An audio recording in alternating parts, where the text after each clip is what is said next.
All right, so you want into Y Combinator. Who doesn't, right? The million-dollar question. Well Or should we say, the multi-billion-dollar question. played. But seriously, folks, today's deep dive is all about demystifying that notoriously competitive YC application process. We're separating fact from fiction, going beyond those generic tips, and really getting into the nitty-gritty of what YC partners are looking for. And the best part, we've got some seriously juicy insider info to work with. Oh yeah, we're pulling back the curtain big time. We've got a YC grad who spilled the beans on Reddit about their scoring system. Yeah. Super fascinating stuff. We're also tapping into the wisdom of Gary Tan, former YC partner extraordinaire. He's dropping some serious truth bombs about how to craft an application that stands out. And for the grand finale, we're even taking a peek at an actual YC application. Talk about a masterclass in what works. Buckle up, listeners, because this is about to get real. Real insightful, that is. So let's kick things off with that Reddit thread. It's a goldmine of information, straight from the trenches. And one thing our YC grad made crystal clear, YC backs winners. No surprises there. They've got a knack for spotting those future unicorns, even in those early stages when things are still a bit rough around the edges. But how do they do it? How do they see that billion-dollar potential when others might just see a scrappy startup with a big dream? Well, according to our Reddit insider, it all boils down to one word. Proof. Proof. It's not enough to have a brilliant idea. You've got to show them, with hard evidence, that you're already making waves. It's like that saying, talk is cheap. YC wants to see action, right? They want to see those early signs of success, those glimmers of brilliance that suggest you're onto something big. Exactly. YC's investment philosophy hinges on rapid growth and market validation. They're not looking for pipe dreams. They want to see tangible evidence that your idea has legs. Okay, so how do we prove it? Give them that irresistible, how do we say no to this energy. Our Reddit insider breaks it down into 4 key metrics, and at the top of that list, revenue. Revenue, music to any investor's ears. It's like a siren song to YC partners. Yeah. Revenue, even if it's small, tells them that people are willing to put their money where your solution is. It's the ultimate validation. It's like you're proving you're not just building in a vacuum. You're solving real problems for real customers, and they're actually paying you for it. Now, of course, not every startup applying to YC is rolling in dough. Many are pre-revenue, still finding their footing. But that doesn't mean they're automatically out of the running. Right, because YC invests in potential, not just profits. So what are those pre-revenue startups supposed to do? How do they play the game?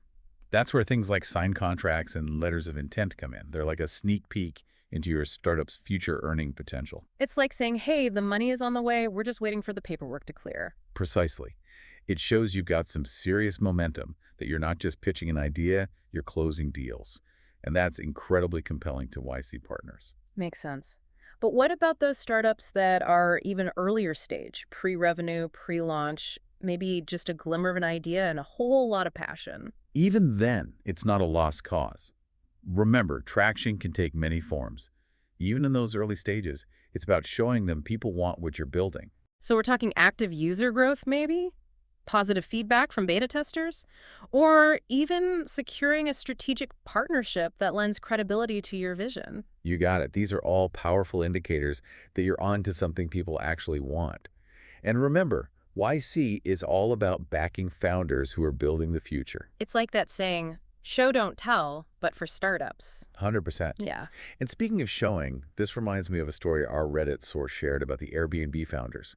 Remember, this was back in the day when the idea of renting out an air mattress on a stranger's floor wasn't exactly mainstream. Airbnb, didn't they like revolutionize the way we travel? I can't even imagine a world without them now. It's true. They're a household name now. Yeah. But even Airbnb wasn't an instant hit with YC. Wait, are you serious? Even Airbnb didn't immediately wow them? That's wild. It took YC, seeing the founders' passion, their grit, and those early signs of traction, people actually booking those air mattresses, to recognize the true potential hidden beneath the surface. That is so encouraging to hear. It means you don't have to have it all figured out on day one. What you do need is a compelling story, a sprinkle of proof, and that raw potential that makes YC partners sit up and take notice. Absolutely. And speaking of pivoting and potential, our Reddit insider highlighted another great example, the Brex founders. Brex, the financial services company, weren't they a YC success story? Big time. But get this, They initially pitched an idea for virtual reality glasses. Virtual reality, hold on, I need to process this. So how on earth did they go from VR to revolutionizing corporate cards? YC saw right through the initial pitch, recognizing their talent and experience in fintech. With YC's guidance, they made a strategic pivot. And the rest, as they say, is history. Exactly. Okay, that's all incredibly inspiring, but let's bring it back down to earth for a second. I know a lot of you listening are in those early stages, pre-launch, or just starting to see those first glimmers of traction. What advice would you give to those founders who might be looking at their own metrics and feeling a bit intimidated by these success stories? Hey, listen, don't let those success stories psych you out. Everyone starts somewhere. YC isn't expecting you to be a unicorn on day one. It's about the potential, the trajectory, the vision. So it's not just about what you've done, it's about who you are, what you're capable of. Our YC grad called this the can you do it factor. It's about convincing YC that you've got that secret sauce, the experience, the resilience, the sheer determination to weather those inevitable startup storms. And our Reddit friend breaks it down into 4 key signals YC looks for, starting with get this previous success or failure. Yep, you heard that right. YC understands that entrepreneurial journeys are rarely a straight shot to the top. It's a roller coaster. Ups and downs, twists and turns, it's all part of the ride. Exactly. And YC isn't afraid of a few battle scars. In fact, they kind of value those lessons learned, both the triumphs and the, let's call them, learning opportunities. So whether you've successfully exited a startup, launched a product that went viral, or even poured your heart and soul into a project that didn't quite hit the mark, it's all valuable data to share. It shows you've been in the arena, you've learned, you've adapted, and you're ready for more. It's about demonstrating that entrepreneurial grit. Makes sense. So next up, we've got 2 factors that might sound a little familiar.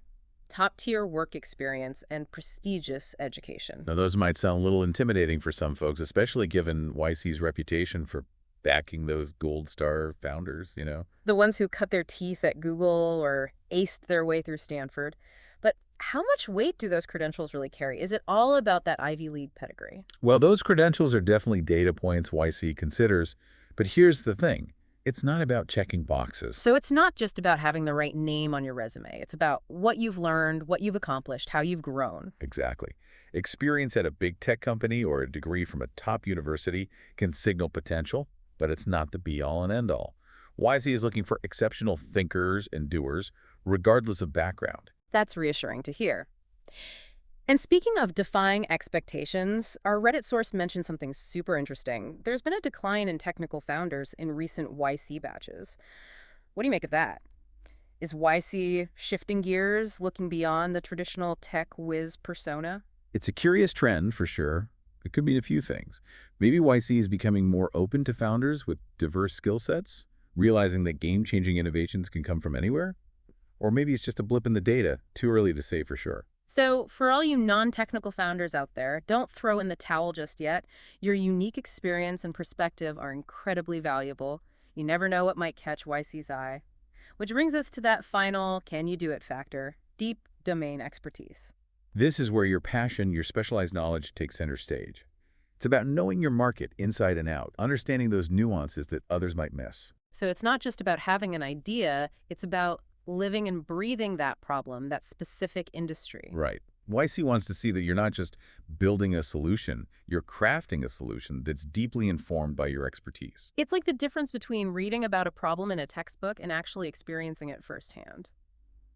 Okay, so we've talked about proving you've done it with traction and showing you can do it with your team's experience. But there's one more piece to this YC puzzle that I find particularly intriguing. It's like a secret handshake for entrepreneurial minds, the infamous hacking question. Ah, yes, the wild card of the YC application. This is where they try to get inside your head, see how you tick, how you approach challenges. The question asks about a time you hacked a system to your advantage. And just to be clear, we're not talking about anything illegal here, no breaking into the mainframe. Definitely not. YC is all about ethical, above-board tactics.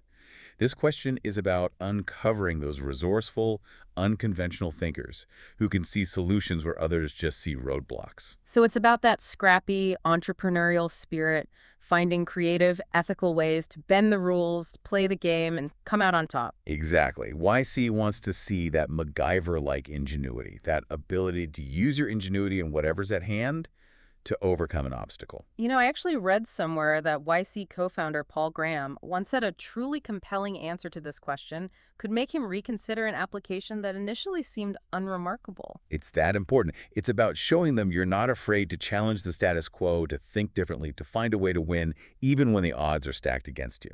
And it wasn't just Paul Graham who emphasized this, right? I mean, wasn't Sam Altman the one who actually brought this question to the table in the first place? Right. Back when he was president of YC, he even said, and I'm quoting here, ask about a time when they'd hacked something to their advantage.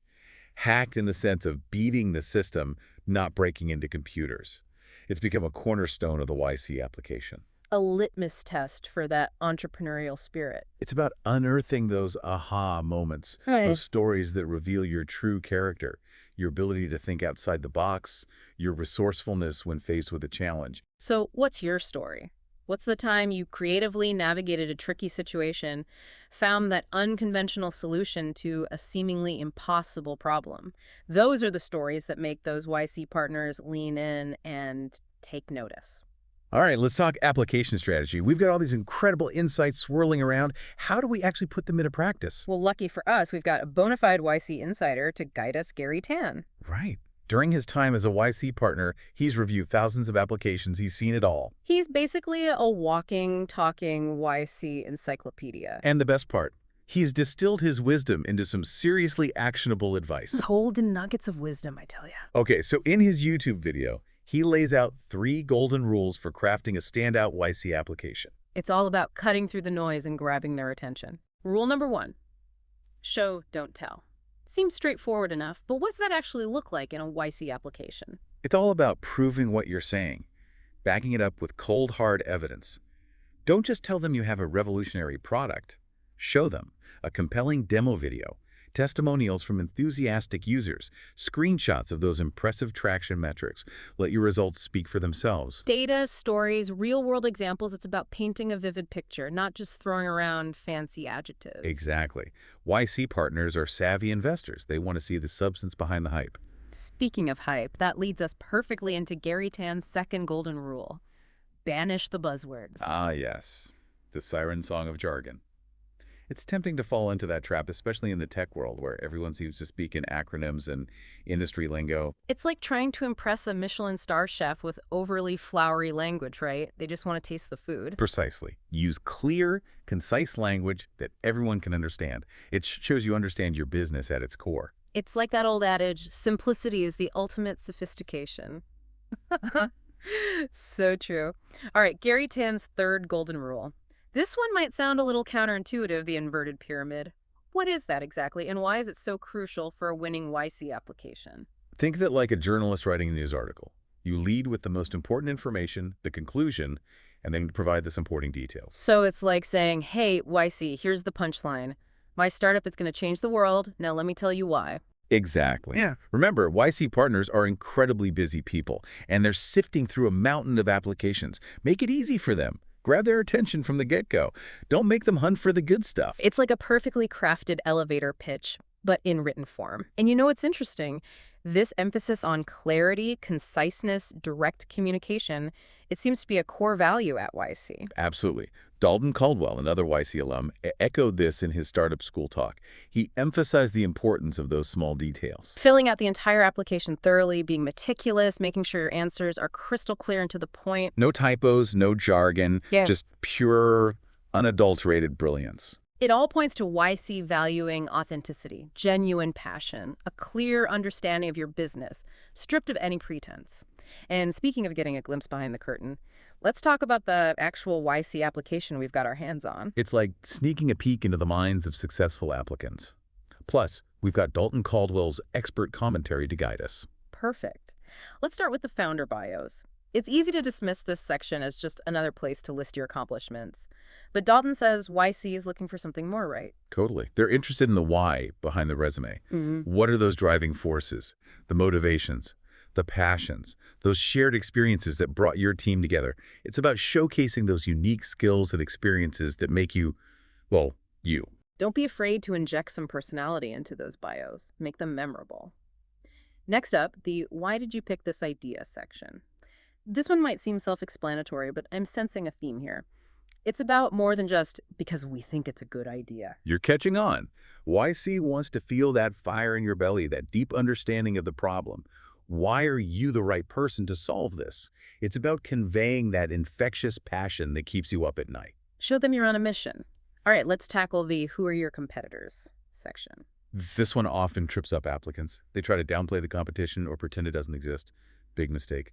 YC values honesty and market awareness above all else. They want to know you understand the playing field and, more importantly, your unique advantage. Exactly. What's that special sauce that your competitors can't replicate? Dalton Caldwell actually gave a great pro tip for this section. Be transparent. Transparency is key. Don't be afraid to acknowledge the big players in your space. Just make sure you also highlight what makes you different, what makes you stand out. Own your space in the market. Well, we've covered a lot of ground today, from those all-important metrics to the art of crafting a compelling narrative that captures YC's attention. It's clear that getting into YC is about more than just checking boxes. It's about that magic combination of traction, potential, and that undeniable entrepreneurial spark. It's about convincing them that you're not just building a company, you're building the future. And that, my friends, is the YC difference. And on that note, we'll wrap up this deep dive into the wild world of Y Combinator. We've explored the metrics, the mindset, and the magic behind those successful applications. But this is just the beginning, folks. The real journey starts after that acceptance email arrives. It's a roller coaster ride of learning, growth, and pushing the boundaries of what's possible. So until next time, keep innovating, keep hustling, and most importantly, keep that entrepreneurial spirit burning bright.